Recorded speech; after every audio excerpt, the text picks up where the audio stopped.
Sebelumnya, perkenalkan nama saya Gindarti dengan NIM D1A020196 dari kelas pengantar filsafat hukum kelas B2. Di sini saya mengangkat tema terkait dengan positivisme hukum dalam pengantar filsafat hukum kelas B2. Sebelum lebih jauh kita membahas terkait dengan aliran positivisme hukum, kita akan membahas terlebih dahulu mengenai latar belakang munculnya aliran positivisme hukum. Munculnya aliran positivisme adalah untuk mereaksikan aliran filsafat hukum idealis yang dikeluarkan oleh aliran hukum alam. Hukum alam ini dikonsepkan sebagai hukum yang diputuskan berdasarkan hati nurani raja. Seiring berkembangnya waktu, teori hukum dari aliran filsafat hukum alam banyak diintervensi oleh kaisar raja. Hal inilah yang menyebabkan ketidakadilan. Kemudian lahirlah aliran hukum positivis, di mana hukum alam ini menganggap bahwa raja adalah wakil Tuhan dan apa yang dikatakan oleh raja merupakan sebuah hukum. Setelah mengetahui latar belakang lahirnya positivisme hukum, kemudian kita akan membahas apakah positivisme hukum itu.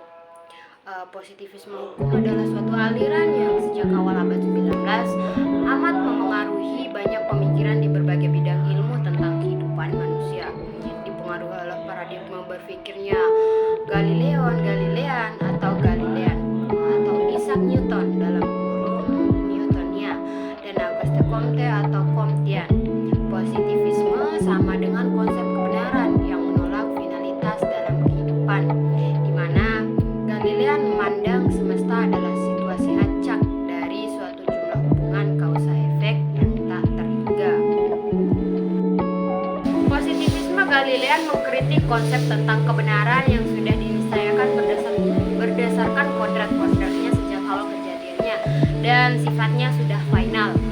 Aristotelian atau Leibnizism memandang semesta sebagai pre-established atau harmonious order, order yang progressing. Kemudian positivisme dalam ilmu sosial dianggap sebagai fenomenalisme, sedangkan dalam jurisprudensi sama dengan nominalisme. Di slide sebelumnya kita telah membahas apa itu positivisme. Kemudian sekarang kita akan membahas lebih jauh lagi, yaitu terkait dengan apa itu positivisme hukum. Positivisme hukum mengambil kata dasarnya yaitu positivis sebagai akar katanya yang diturunkan dari bahasa Latin yaitu ponere, posul atau positus, yang kemudian berarti meletakkan. Arti lebih jauhnya yaitu salah benar, adil tidak adil, tergantung sepenuhnya pada hukum yang telah diletakkan. Kemudian hukum adalah perintah dari penguasa atau command of lawgivers. Semua yang disebut hukum harus melewati proses birokrasi kekuasaan, sehingga pendekatan hukum yang didekati dengan kacamata yang lebih formal. Pada akhirnya hukum menjadi formalistis atau penganut positivisme hukum kerap pula dipandang sebagai kaum formalisme. Tadi telah kita bahas mengenai apakah positivisme hukum itu secara umum. Sekarang kita akan membahas terkait dengan apakah positivisme hukum itu menurut ajaran positivisme hukum itu sendiri. Di sini hukum adalah ius yang dituliskan, dipositifkan, dan dikonstitutumkan. Hanya ius yang dipositifkanlah yang bisa dianggap sebagai hukum karena bisa ditangkap oleh panca indera karena ia dituliskan. Ius yang tidak dituliskan atau leg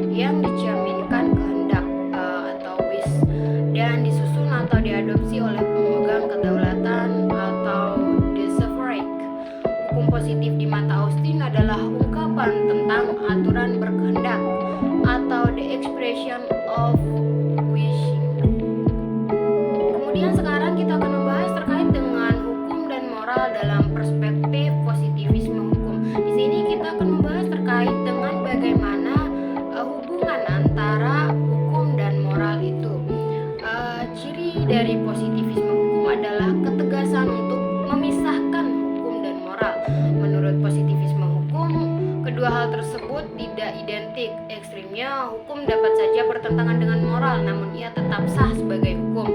Berarti di sini hukum dan moral bukanlah satu hal yang bisa dikatakan sebagai suatu yang memiliki keterkaitan antara satu dengan yang lainnya. Keterpisahan antara hukum dan moral dipandang penting khususnya oleh tokoh hukum dari Austria bernama Hans Kelsen pada tahun 1881 sampai dengan 1973 memperkenalkan teori yang murni tentang hukum. Kelsen melihat bahwa hukum sudah sangat cermat dengan bidang-bidang non-hukumnya. Setelah kita membahas terkait dengan keterkaitan antara moral dan hukum, sekarang kita akan membahas terkait dengan hukum dan politik dalam perspektif positivisme hukum. Asumsi positivisme hukum bahwa hukum yang dibuat sudah pasti adil dan benar. Asumsi tentang itikat baik para penguasa dipercaya sebagai orang-orang pilihan yang peduli terhadap kepentingan semua lapisan masyarakat. Kemudian positivisme hukum memandang insan peradilan terdiri dari orang-orang yang netral. Hal ini terjadi karena independensi dan imperialisme lembaga peradilan sudah dijamin dalam undang-undang sehingga tidak perlu ada keraguan apapun terhadap netralisasi tersebut. Sekianlah saya membahas terkait